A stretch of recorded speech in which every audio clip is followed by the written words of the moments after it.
These are the stories that keep me up at night. The missing, the murdered, the mysteries that have gone unsolved in our own backyards. I've covered crime in North Texas for more than 25 years, and now I'm opening up my reporter's notebook to you, revisiting cold cases and crimes that made headlines. In September of 1993, the city of Corsicana was gripped by the headlines about a wealthy businessman whose wife was found murdered. Her body was found floating in the Trinity River. Right down here, they found her, about a quarter of a mile down. Carol Dawson and Wes Ferguson produced a podcast about this case called The Unforgotten.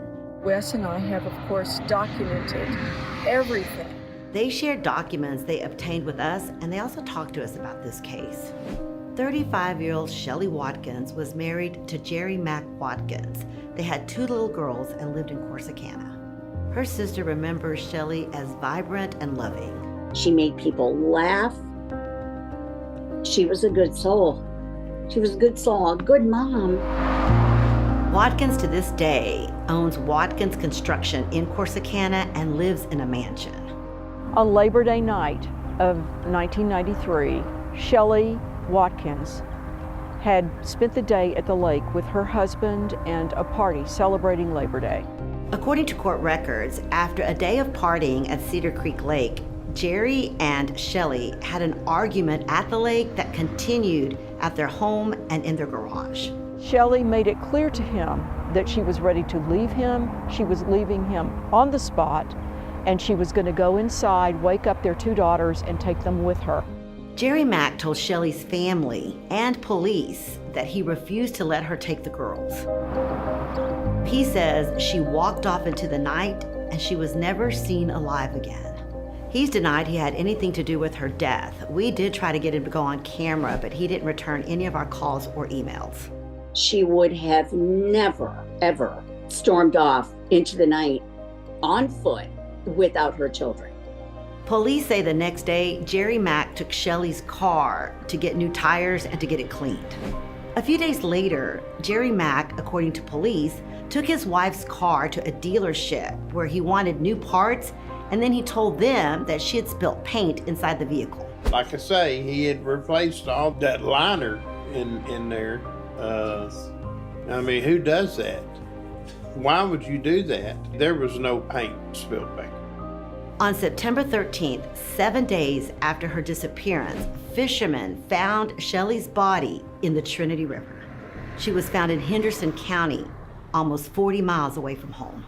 It was a female body wrapped up in black construction tarp and duct tape all the way around, bound up in duct tape, roped and chained to 2 concrete construction blocks.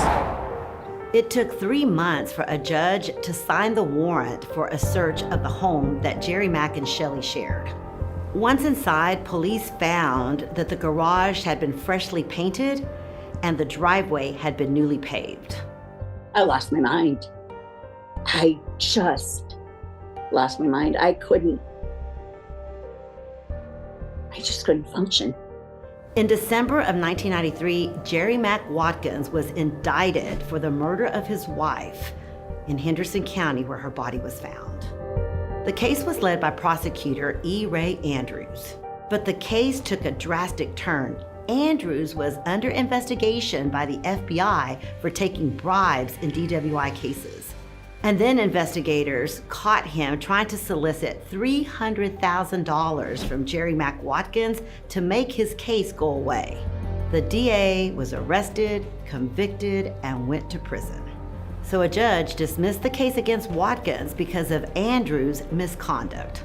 The thing that I am most upset about is that all of a sudden the shift became getting this crooked DA foregoing what was really going on, that a young, beautiful woman, mother of 2 daughters, was brutally murdered.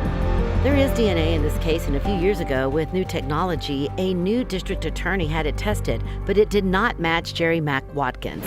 Police believe that more than one person may have been involved in Shelley's death, and her family hopes the case will go before a new grand jury soon.